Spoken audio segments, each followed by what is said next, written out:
এক মাস আগেও নেতাকর্মীদের ভিড়ে সরগরম ছিল রাজধানীর বঙ্গবন্ধু এভিনিউয়ে আওয়ামী লীগের কেন্দ্রীয় কার্যালয়, ধানমন্ডির দলীয় সভাপতির কার্যালয় কিংবা তেজগাঁওয়ে ঢাকা জেলা আওয়ামী লীগের অফিস। সময়ের ব্যবধানে তিনটি কার্যালয়ে ধ্বংসস্তূপে পরিণত। চারিদিকে শুনশান নীরবতা। ৫ই আগস্টের পর দেখা নেই দলটির নেতাকর্মীদের। তীব্র গণ আন্দোলনের মুখে ৫ই আগস্ট দেশ ছেড়ে পালিয়ে যান শেখ হাসিনা। এর পরপরই দেশ জুড়ে চলে ব্যাপক হামলা, ভাঙচুর, নাশকতা। বিভিন্ন স্থানে বঙ্গবন্ধুর ভাস্কর্য থেকে ধানমন্ডি ৩২ নম্বরের বাড়ি কিংবা কেন্দ্রীয় কার্যালয় সহ সারা দেশে আওয়ামী লীগের অফিস। রেহাই পায়নি কিছুই। পুরনো কেন্দ্রীয় কার্যালয় ভেঙে ২০১৮ সালের ২৩শে জুন আওয়ামী লীগের ৬৯তম প্রতিষ্ঠা বার্ষিকীর দিনে ২৩ বঙ্গবন্ধু অ্যাভিনিউয়ে ৮ কাঠা জমির উপর ১০ তলাই ভবনের উদ্বোধন করেন শেখ হাসিনা। ৫ই আগস্ট তার পদত্যাগের পর দুর্বৃত্তদের দেয়া আগুনে পুড়ে যায় ভবনটির ৩য় তলা পর্যন্ত। এখন কেবলই জীর্ণদশা, নেই নেতাকর্মীদের আনাগোনা। ঢালাইয়ে দৃঢ়তা, নির্মাণে নিশ্চয়তা। প্রিমিয়ার সিমেন্ট, ঢালাইয়ের রাজা।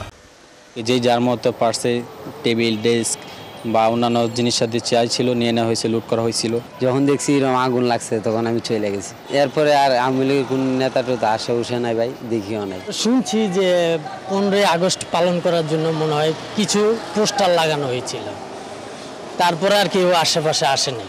ধানমন্ডির ৩-এর এ সড়কে আওয়ামী লীগ সভাপতির রাজনৈতিক কার্যালয়। এখানে কালেভদ্রে যেতেন শেখ হাসিনা। ক্ষমতায় থাকাকালে প্রায় প্রতিদিনই এই অফিসে বড় একটা সময় কাটত ওবায়দুল কাদের সহ অন্য নেতাদের। ৫ই আগস্ট পুড়িয়ে দেয়া হয় এই কার্যালয়ও। তখন থেকেই ভেতরটা ধ্বংসস্তূপ হয়ে আছে, চারদিকে বিষণ্ণ নীরবতা। একই সাথে কমসে কম ৫০০-১০০০ লোক একবারে আসছে। সবাই লুটপাট করছে, এদিকে ভাঙচুর করছে, এদিকে নিয়ে যাচ্ছে। ২টার পরে আগুন হয়েছে, আমি তো দেখি নাই, দেখি আগুন দিচ্ছে, মানে আমি আইসে দেখছি যে আগুন দেওয়া হয়ে গেছে।